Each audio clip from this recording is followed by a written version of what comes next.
它这里的跨街长廊啊，也是很有特色的。我们看，我们现在在2层的人行走廊，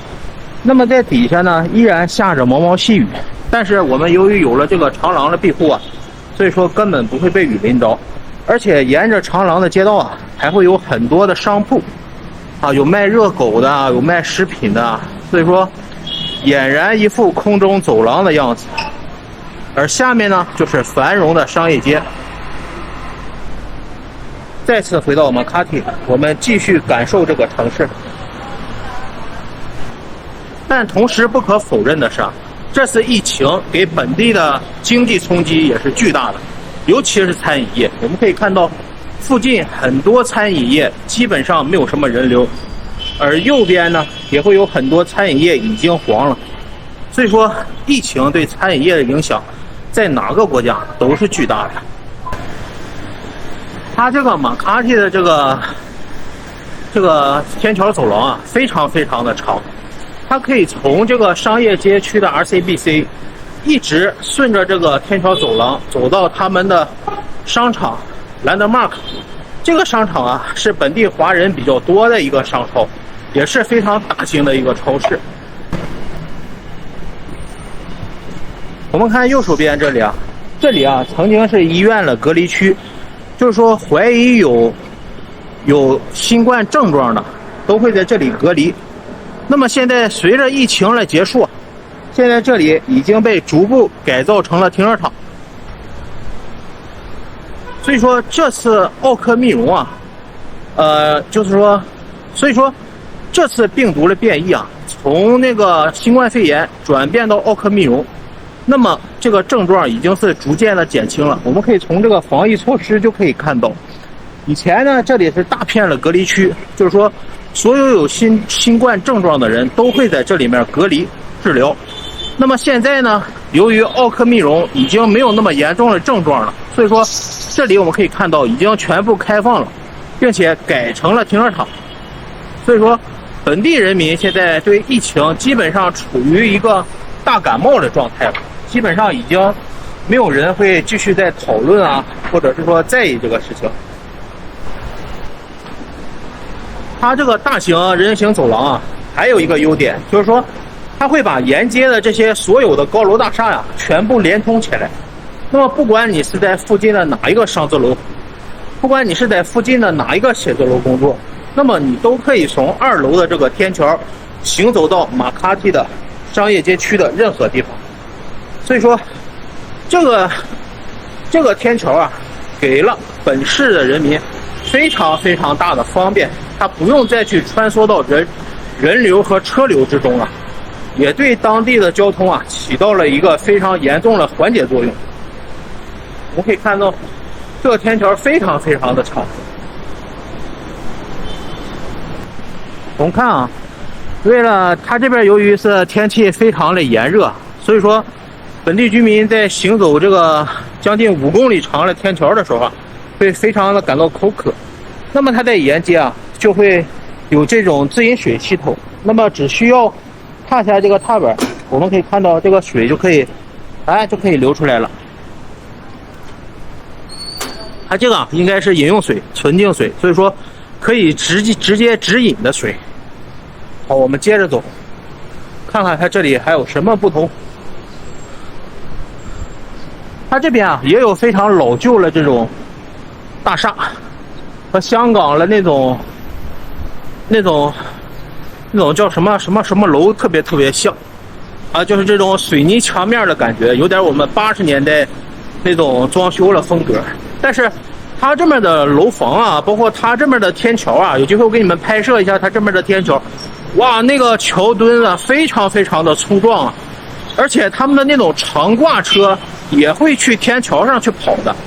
要知道在我们国内啊，像那种特别高大的桥啊，它会不允许这种大型的载货汽车上去奔跑，会有个限重，但是这边并没有限重，所以说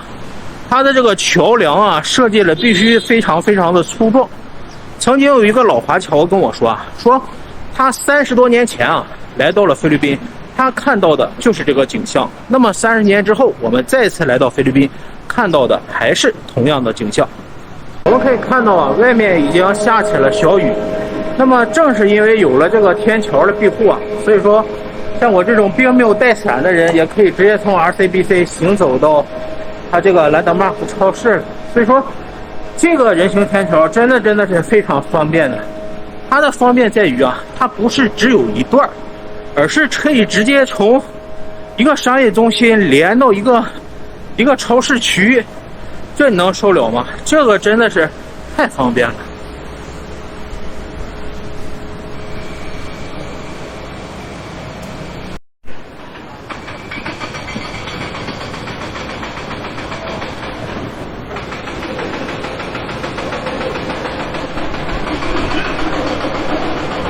我们可以看到啊，随着疫情的结束啊，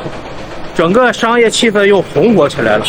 到处啊又开始如火如荼的建设上，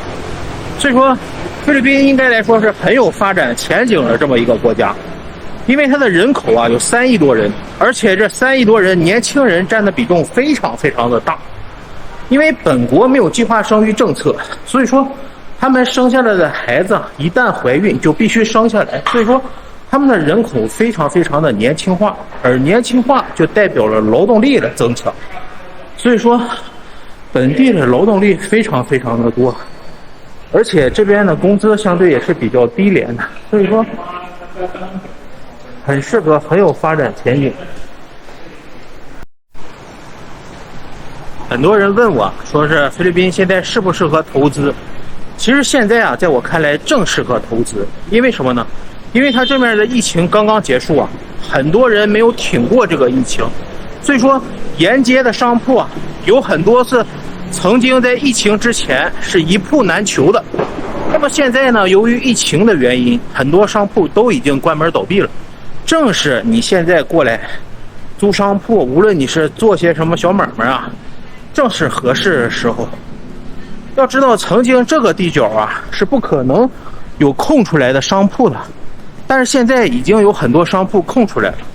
那么现在如果你想租赁商铺，或者是说在这边开一个中国人的超市啊、小吃啊，正是时候。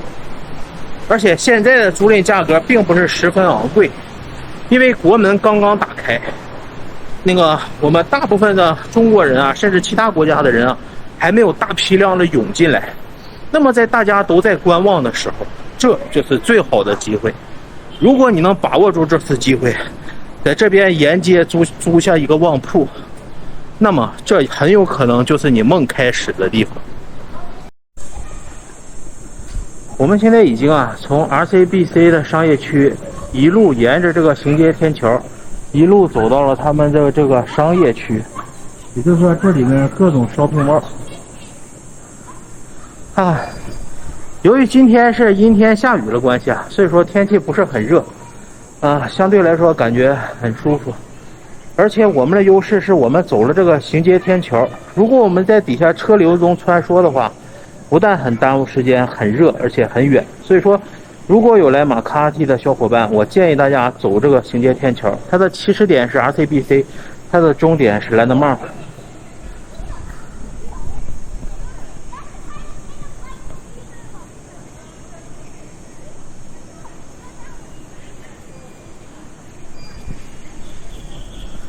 所以说其实类似于这种东南亚的小国家啊，最好的旅行方式就是自由行。因为自由行啊，你会与当地人接触，你会感受当地的文化气息，并且不受限制。如果你跟着旅游团，你只能按照他的指定路线去行走，那么会非常的坑啊。所以说自由行我建议是最好的方式。